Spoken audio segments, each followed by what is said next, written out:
This isn't a country known for its revolutionary zeal, but a new saga is unfolding in Iceland. Scenes unthinkable a year ago, anarchists at the door of the central bank, prestige developments in limbo. The collapse of its financial system has stopped Iceland dead in its tracks. Thousands of Icelanders are braving the icy cold to voice their discontent, bewildered that their politicians could have led their beloved nation to such a sudden and humiliating fall from grace. Iceland is a nation in shock. The world as we knew it is totally disappeared, you know, and we are left with this massive questions hanging in the air. So you can just feel the anger building and more desperation rising among the people, because, you know, each day has brought us more bad news. Since the whole banking system collapsed. For a small country, Iceland made a big splash, famous as a mesmerizing financial conjurer on the world stage, and now infamous as the most indebted of nations. Thousands and thousands of people marching here and walking around without jobs, losing their homes. And what I'm scared of is when the banks really start taking away their homes. I hope it's not going to happen, but I don't know.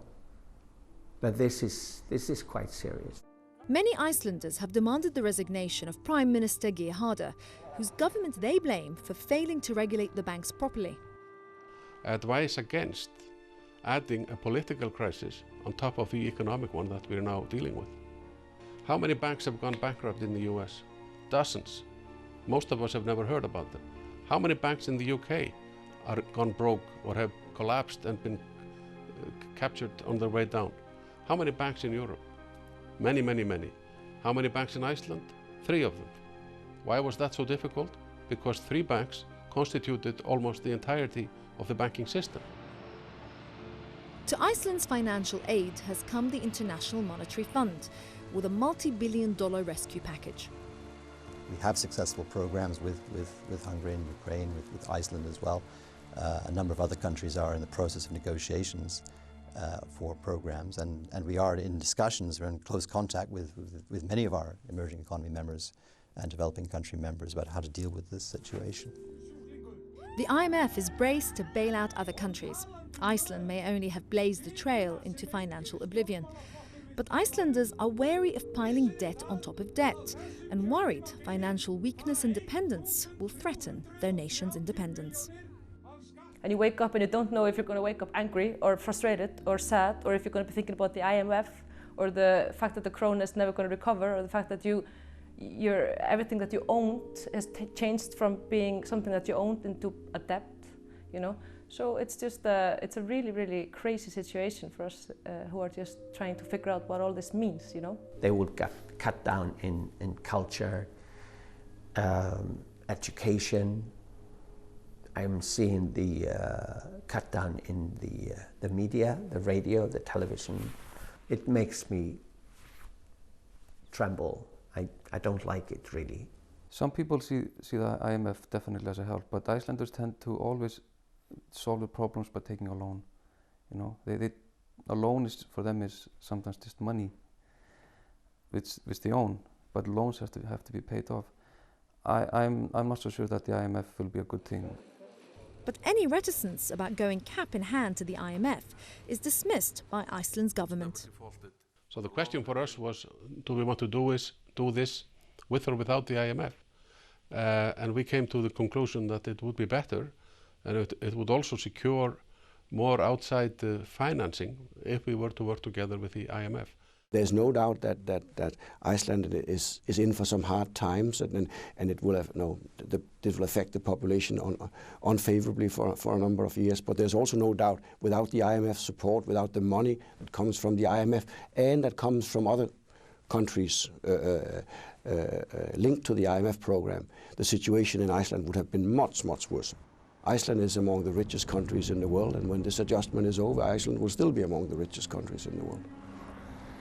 Meanwhile, Iceland's government is investigating if the bankers who crashed the country broke the law. Some Icelanders are skeptical that bankers or politicians will ever be found to have acted criminally. We have had a lot of international measures here, like how corrupt is the nation, and we always come out great, you know. Iceland is so perfect, you know. It's like, it's amazing. It's the happiest nation in the world, it's the richest nation in the world, it has the most internet connection, and there's also no corruption here. I mean, this is one of the biggest lies I've heard in my life. I think corruption in Iceland is harder to grasp than in many other places, because it comes very natural for us to be a little bit corrupt, I think. Maybe because we're so few, but also mostly because the same government or same parliament party has been at powers here for the last maybe 17, 18 years. Iceland is clearly a small society, and you know, people know each other, people are connected in many different ways, but we are a democracy. We have regular elections. We elect our leaders. It has nothing to do with anything close to a private club. Iceland is the most corrupt country in the Western world. Because it's all family tied, politically tied, everything is tied somehow, and it's corrupt. And if you think there are corrupt countries in Africa or someplace else, I don't know, well, then they don't know about Iceland. Iceland is extremely corrupt.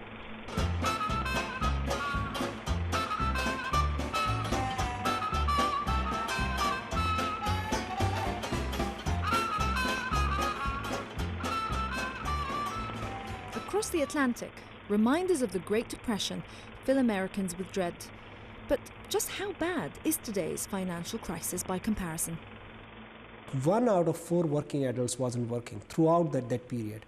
Even after the huge fiscal stimulus that President Roosevelt did, unemployment rate never went below 10%, 12%. If my reading is right, our unemployment rate is about 6% right now. That's high, and you know, it's painful. But we are nowhere close to the levels seen then. We've learned from financial crises in the 20th century how to keep them from turning into Great Depressions, so I'm not expecting Great Depression 2.0. However, it is a serious problem. What we've had is a financial meltdown quite different from previous financial meltdowns. You know, if we look at the last time that we faced a similar economic deflation, like what the federal government is doing their best to combat, you know, the way history plays that out, it looks like it took a world war to get us out of it, and that could be, you know, that could be the result of this too, if we're not careful. And what happened in World War II is that the economic, you know, themes that were at play in the world ended up in destroying the entire global economy, and we had to rebuild it from the ground up. Nobody wants to see that. In Los Angeles, the rot behind the lost billions is beginning to set in. Thousands of homes abandoned or seized by the banks now pose a threat to public health. As people move out, disease-spreading mosquitoes move in, breeding in stagnant swimming pools. The scale of the thing is vast. I mean, this summer, in August alone, our technicians had to be out to 81 swimming pools. There are so many homes that are going into foreclosure, and a lot of those homes have abandoned swimming pools in the back. Those swimming pools contribute to the proliferation of West Nile virus because it provides a breeding habitat for a lot of these mosquitoes in the mosquito population.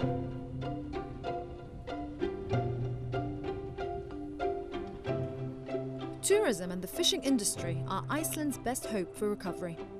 In the meantime, hard times lie ahead for a country used to living beyond its means and now learning to pay the price.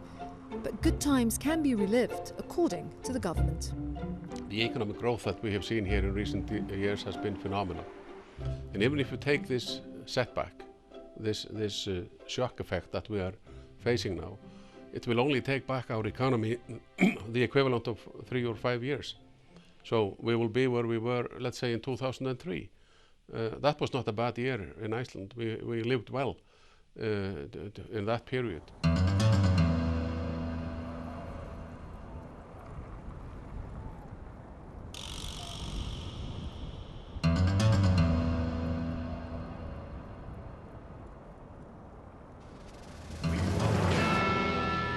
In Iceland it was like the Wild West with the banks being privatized, and only a handful of guys who were running the whole show.